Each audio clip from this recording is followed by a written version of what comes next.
ஆதிக் ரவிச்சந்திரன் இயக்கத்துல நம்ம அஜித் சார் நடிப்புல உருவாகி உள்ள குட் பேட் அக்லி படம் பாத்தீங்கன்னா வர ஏப்ரல் 10ஆம் தேதி ரிலீஸ் ஆக இருக்கு. இந்த படத்தை மைத்ரி மூவி மேக்கர்ஸ் நிறுவனம் மிக பிரம்மாண்டமாக தயாரிச்சிருக்காங்க. படத்துல அஜித் சாருடன் இணைந்து த்ரிஷா, அர்ஜுன் தாஸ், பிரசன்னா, சுனில் உள்ளிட்டோர் நடிச்சிருக்காங்க. கடந்த மாதம் பாத்தீங்கன்னா படத்துடைய ட்ரீசருமே வெளியாச்சு.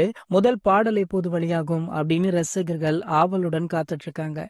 இசையமைப்பாளர் ஜி வி பிரகாஷ் அவர்கள் படத்திற்கு இசையமைச்சிருக்காரு. முதல்ல தேவி ஸ்ரீ பிரசாத் இந்த படத்துல கமிட் ஆன நிலையில சில காரணங்களால அவர் இந்த படத்துல இருந்து விலகிட்டாரு. தற்போது அவருக்கு பதிலாக ஜிவி அவர்கள் ஜாயின் பண்ணிருக்காரு. சோ குட் பேட் அக்லி திரைப்படத்துடைய முதல் பாடல் விரைவில் வெளியாகிற நிலையில இந்த பாடலை நம்ம அதிர்ஷ்டருடைய ஃபேன் பாயான இசையமைப்பாளர் அனிருத் அவர்கள் தான் பாடியிருக்காராம். இதுவுமே ரசிகர்களுக்கு ஒரு மிகப்பெரிய ட்ரீட்டாக அமைஞ்சிருக்கு.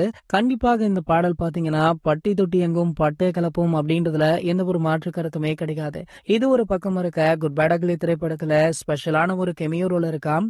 அந்த ரோல்ல யார் நடிக்கிறா அப்படின்ற தகவல் தற்போது வெளியாகி வைரலுமே ஆகிட்டு இருக்கு. அந்த ரோல்ல பாத்தீங்கன்னா பிரபல காமெடி நடிகரான செந்தில் அவர்கள் நடித்துள்ளதாக சொல்லப்படுது. மேலும் பாத்தீங்கன்னா செந்தில் அவர்களை நடிக்க வைக்க ஐடியா கொடுத்ததே நம்ம அஜித் சார் தான் அப்படின்னு படக்குழு தரப்புல இருந்து தகவலுமே கிடைச்சிருக்கு. இது போன்ற சினிமா செய்திகளை பத்தி நீங்க உடனே தெரிஞ்சுக்க நம்மளுடைய அஜித் டாக்கீஸ் சேனலை மறக்காம சப்ஸ்கிரைப் பண்ணிக்கோங்க.